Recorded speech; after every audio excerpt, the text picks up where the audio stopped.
নমস্কার, আজ আমরা পরিবেশন করব উপেন্দ্র কিশোর রায় চৌধুরী নরহরি দাস।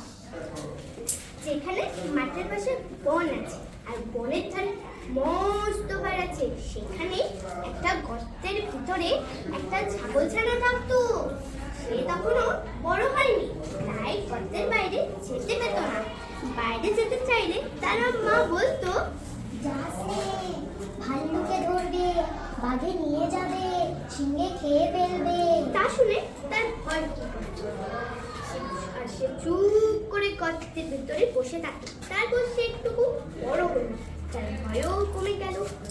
তখন তার মা বাইরে চলে গেলে সে গর্তের ভিতর থেকে উঁকি মেরে দেখত। শেষে একদিন একেবারে গর্তের বাইরে চলে এলো।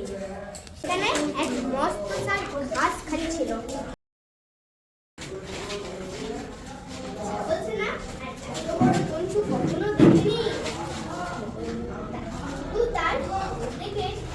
মনে করে নিল ওটাও একটা ছাগল, খুব ভালো জিনিস খেয়ে এত বড় হয়েছে।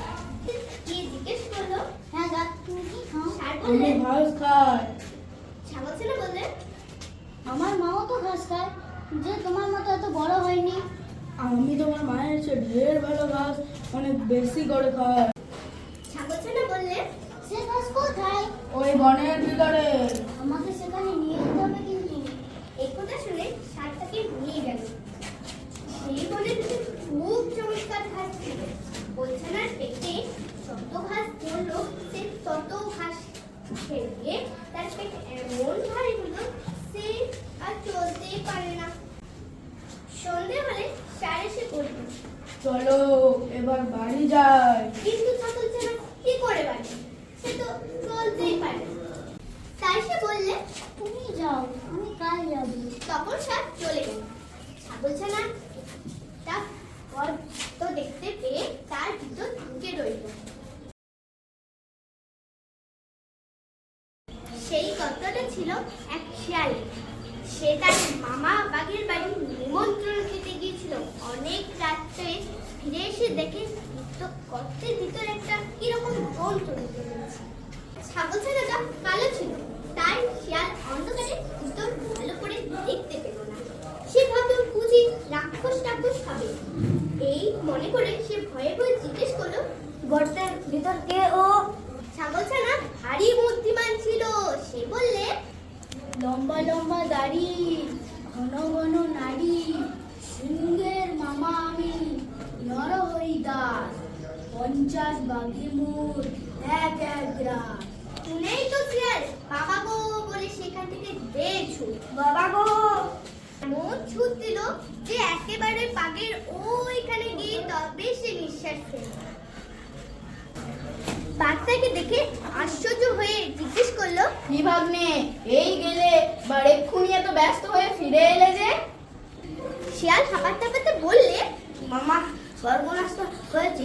আমার গর্তে এক নরহরি দাস এসেছে। সে বলে কিনা 50 টাকা এক গ্লাস। তা শুনে বাঘ ভয়ানক রেগে বললে, বটে, তার এত বড় আস্পর্ধা। চলো তো ভাগ্নে, তাকে দেখাবো কেমন 50 বাঘের দাল এক গ্লাস। শিয়াল বললে, আমি আর সেখানে যেতে পারবো না। আমি সেখানে গেলে সেটা যদি হা করে আমাদের খেতে আসে, তুমি তো 2 লাফেই পালাবে। আমি তো তেমন ছুটতে পারবো না, আর সে বেটা আমাকেই ধরে খাবে। বাঘ বললে, তাও কি হয়, আমি কখনো তোমাকে ফেলে পালাবো না। শিয়াল বললে, তবে আমাকে তোমার লেজের সাথে বেঁধে নিয়ে চলো। তখন বাঘ তো শিয়ালকে বেশ করে লেজের সঙ্গে বেঁধে নিয়েছে। আর শিয়াল ভাবছে এবারে আর বাঘ আমাকে ফেলে যেতে পারবে না। এমনি করে তারা দুজনে মিলে শিয়ালের গর্তের কাছে এলো। ছাগলছানা দূর থেকে তাদের দেখতে পেয়ে শিয়ালকে বললে, হতভাগা, তোকে দিলুম 10 বাঘের করি, এক বাঘ নিয়ে এলি লেজে দিয়ে দড়ি।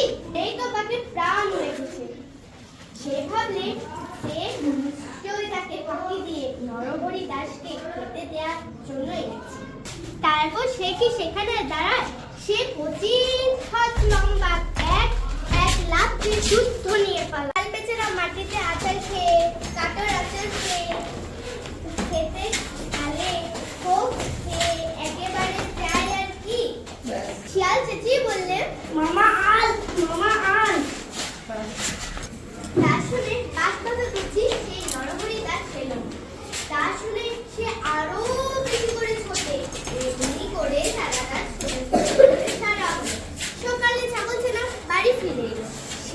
সেদিন ভারী সাজা হয়েছে। সেটাকে বাঘের ওপর অমনি রাগ, সে আর রাগ কিছুতেই গেল না।